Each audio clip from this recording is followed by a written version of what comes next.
All right, leaders, let's jump right in. Today, we're talking about a skill that sounds simple, but is actually a leadership superpower: the ability to make other people feel seen. Seriously, mastering this can change everything about our school. So, let's get into it. To really get to the heart of this, I want us to start with a quick personal reflection.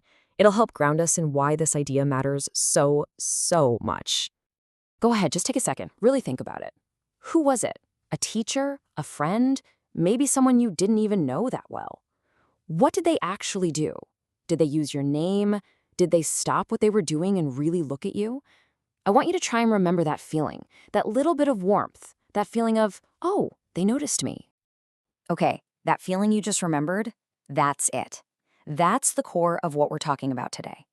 Belonging isn't some big, complicated thing. It starts right there, in those tiny, genuine moments of acknowledgement. And as leaders, you have the power to create those moments for people all day, every day. So let's unpack this word, belonging. What is it, really?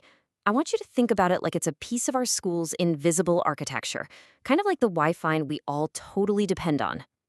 So here's the official definition. But what does it actually feel like? It's not just about being in the building. It's that feeling of emotional safety, right? It's that feeling that you fit, you're accepted, and you can finally just exhale and be yourself. And that's why the Wi-Fi analogy works so well. When you've got full bars, a strong signal, you're connected. You can do your work, you can participate, you can access everything. When you feel like you belong here, it's the exact same thing. You can engage with everything our school has to offer. So if belonging is the Wi-Fi network, then what's the password to get on? It's a meaningful greeting. That simple, warm acknowledgement is what instantly logs someone in. It makes them feel like they're on the network, not just an outsider trying to find a signal. Here's another way to think about it, and this one's all about your role. You are the social thermostats of this school. Every single interaction you have adjusts the temperature. A genuine hello turns up the heat, making the whole place feel warmer and more welcoming. But being ignored, that drops the temperature way down, making things feel cold and isolating. Your job as a leader is to turn up the heat. Okay, so we get it. We're the thermostats. We're handing out the Wi-Fi password. But how do we actually do it well? Let's get practical and turn all this theory into some real, concrete actions. You know, a lot of us think a quick sup or a head nod is enough, and hey, it's better than nothing. But look at the difference here. A low-effort greeting basically says, I see that you physically exist. But a meaningful one, with eye contact, a smile, maybe using their name, that says something so much deeper. It says, you matter here. The difference in impact is huge. I know what some of you are probably thinking right now. Isn't it kind of fake to say good morning to someone I don't even know? That is a super common feeling, and it's a really valid question. So let's tackle it. Here's the key. We need to reframe the goal. The point isn't to pretend you're best friends with every single person in the hallway. The point is to practice basic human kindness. It's about making a conscious choice to make our school a more welcoming place for everyone, not just for the people we already know. And part of that respect means being culturally aware. Now, don't let that overwhelm you. You don't need to be an expert on the customs of every culture on Earth. Instead, just focus on the universal signals of friendliness. A warm, genuine smile. Open body language, not closed off. A simple wave. These things cross pretty much all cultural barriers and signal that you're a safe, welcoming person. Just like getting good at a sport or playing an instrument, this skill takes practice. You don't just decide to be good at it, you have to train. It's all about building that social muscle. Okay, let's role play in our heads for a minute. You see a new student in the hallway. They're alone, looking around, clearly a little lost and uncomfortable. What's your move? What would you actually say?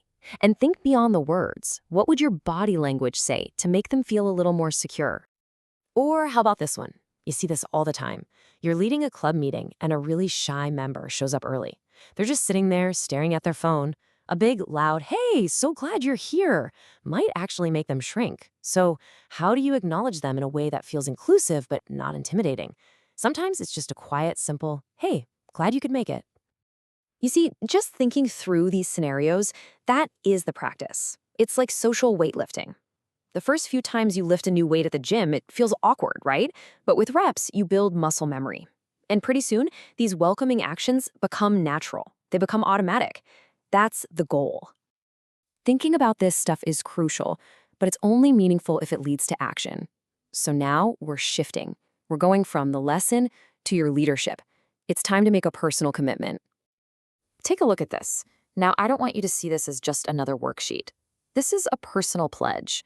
It's a promise you're making to yourself and to everyone else here that you are going to actively work to make belonging a priority.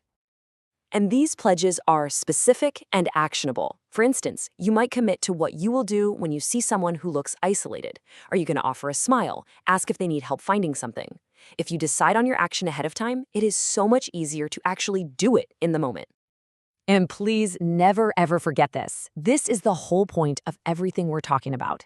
You might think one hello doesn't matter, but one hello multiplied by hundreds of students, hundreds of times a day, that is how you change a culture. Your small, consistent actions create a massive ripple effect. Because that's what leadership really is. It isn't a title or giving a big speech. It's just a series of small, consistent, positive actions you take every single day, especially when you think no one's watching. So the final question is for you. What will your action be tomorrow?